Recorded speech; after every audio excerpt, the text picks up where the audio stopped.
ಆಗಿದೆ ಅದನ್ನು ತಾವು ಒಪ್ಕೊಳ್ತಾ ಇದ್ದಾರೆ ಇಟ್ಸ್ ಅವರ್ ಮಿಸ್ಟೇಕ್ ಅಂತ. ಅದ್ರ ಜೊತೆಗೆ ಸರ್ವಪಕ್ಷ ಸಭೆಯಲ್ಲೂ ನೀವು ಬಂದಿಲ್ಲ, ಆಯ್ತು ಅದಾಯ್ತು.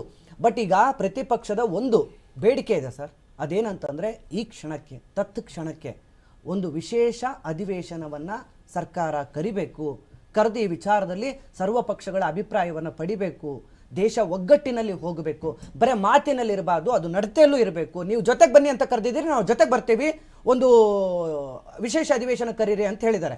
ಅದಕ್ಕೆ ನಿಮ್ಮ ರಿಯಾಕ್ಷನ್ ಏನಿದೆ ಸರ್? ಇದುವರೆ ನೋಡಿ, ನಾವು ಇವಾಗ ಪ್ರತಿಕಾರವನ್ನ ತೀರ್ಸ್ಲಿಕ್ಕೆ ಹೊರಟಿದ್ವಿ, ಪಾಕಿಸ್ತಾನದ ಮೇಲೆ ಪ್ರತಿಕಾರವನ್ನ ತೀರ್ಸ್ಲಿಕ್ಕೆ ಹೊರಟಿದೀವಿ. ನಾವು ಪ್ರತಿಕಾರ ತೀರ್ಸ್ಕೊಳ್ಬೇಕು ಅಥವಾ ಇಲ್ಲಿ ಅಧಿವೇಶನ ಮಾಡ್ಕೊತ ಕೂತ್ಕೊಳ್ಬೇಕು? ಉತ್ತರ ಕೊಡ್ಲಿ.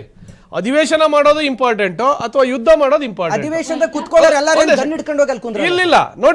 ನೋಡಿ ಇವತ್ತಿನ ಒಂದು ನೋಡಿ, ಪಾಕಿಸ್ತಾನ ಹೇಳೋದು ಒಂದು ಉತ್ತರ ಪ್ರದೇಶದ ಏನು ಚಿಕ್ಕ ಒಂದು ರಾಜ್ಯ ಇದೆಯಲ್ಲ, ಅಲ್ಲಿ ದೇಶ ಭೂಪಟದಲ್ಲೇ ಇರಲ್ಲ ಪಾಕಿಸ್ತಾನ. ನಾವು ಮನಸ್ಸು ಮಾಡಿದ್ರೆ 2 ಅವರಲ್ಲಿ ಈ ಭೂಪಟದಲ್ಲೇ ಇರಲ್ಲ ಪಾಕಿಸ್ತಾನ. ಅಷ್ಟು ಸದೃಢವಿದೆ ನಮ್ಮ ಭಾರತ. ನಾವು ಇವಾಗ ಪ್ರತಿಕಾರ ನಾವು ನೀವು ಪ್ರತಿಪಕ್ಷಗಳನ್ನು ತಗೋಬೇಕು, ಆಡಳಿತ ಪಕ್ಷ ನೋಡಿ. ಈಗಾಗಲೇ ನಮ್ಮ ದೇಶದ ಸೀಮಾ ರೇಖೆಯಲ್ಲಿ ಯಾವುದೇ ವಿಮಾನಗಳ ಹಾರಾಟ ಮಾಡುವಂಗಿಲ್ಲ ಪಾಕಿಸ್ತಾನದವರು. ಈಗ ಅವರು ನೀರನ್ನು ನಿಲ್ಲಿಸಿದೆ, ಪರಮಾಧಿಕಾರ ಕೊಟ್ಟಿದೆ. ಅದನ್ನು ಮಾಡಿರುವಾಗ ನಾವು ಮೌಖಿಕ ಆದೇಶವನ್ನು ಕೊಡುವ ಸಂದರ್ಭದಲ್ಲಿ ಸ್ಪೆಷಲ್